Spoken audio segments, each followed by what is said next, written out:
Welcome friends, তোমাদের আজকে কারবার এক্সপ্রেসের ভেতরটা দেখাই, কত সুন্দর। অ্যাকচুয়ালি এটা আমাদের নামার ঠিক আগের মুহূর্ত, তখন সব ফাঁকা হয়ে গেছে আর আমরাই ছিলাম লাস্ট যারা নামবো।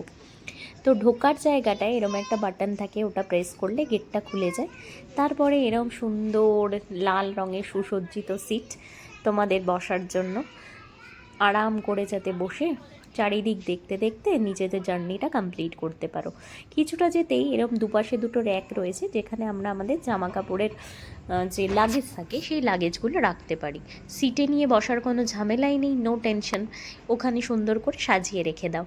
আর এই কোচটা দুটো কামরা থাকে, তাই সোজা গিয়ে এর লাস্টে এরম একটা জায়গা রয়েছে যেখানটা ফাঁকা থাকে, এখানে ধরে দাঁড়িয়ে তোমরা আশেপাশের ভিউগুলো সুন্দর করে নিতে পারবে। আমার কর্তামশাই ক্যামেরাটা করে দিয়েছিল, করার পরে যাই হোক আমাদের মানে স্টেশন চলে এসছে, আমরা নেমেও গেলাম, ঠিক টাইমেই পৌঁছে দিয়েছে। ওয়েলকাম টু মুর্দেশ্বর, আমরা এসে গেছি আমার মহাদেবের কাছে। কি আনন্দই যে লাগছে বলতে পারবো, অনেক দিনের একটা ইচ্ছে পূর্ণ হলো আজকে। ট্রেন এবার চলে যাচ্ছে নিজের গতিপথে, আর আমরা চলে যাব সোজা আমাদের হোটেল রুমে। হোটেলে পৌঁছে গেছি, ওই দূরে চাঁদ মামা দেখো মেঘে ঢাকা, কি সুন্দর। আর এই যে হচ্ছে সেই মন্দির, আর এইটা দিয়ে ঢুকে হচ্ছে এই আমার মহাদেব, সবার উপরে ষষ্ঠাঙ্গে বসে রয়েছেন তিনি। যাই হোক, রাত্রিবেলা খাওয়া দাওয়া করে ঘুমিয়ে ঠুমিয়ে এটা সকালের দৃশ্য।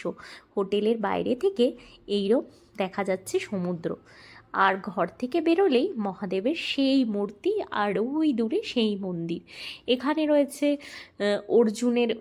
অর্জুন আর কৃষ্ণের সেই রথে বসে অর্জুনকে সব বলছেন কৃষ্ণ, সেটাই। আর সামনে এরকম সুন্দর ছোট্ট একটা বাগান মতো। আমাদের হোটেলটা আর মন্দিরের ঠিক পাশেই। তো বেরিয়েই মন্দির, ওই দূরে সমুদ্র, এ দৃশ্য যেন এক মানে অতুলনীয়, ভীষণ কাছে টানার দৃশ্য। মানে আমার মনে হচ্ছিল সারা জীবন যদি এখানেই থেকে যেতে পারতাম, এই পাহাড়, সমুদ্র, নদী আর আমার মহাদেবের কাছে, কিন্তু সেটা তো সম্ভব নয়। চলো এইবারে আমরা যাব রেডি সেডি হয়ে মুর্দেশ্বর ঘুরতে, মহাদেবের টেম্পেলে।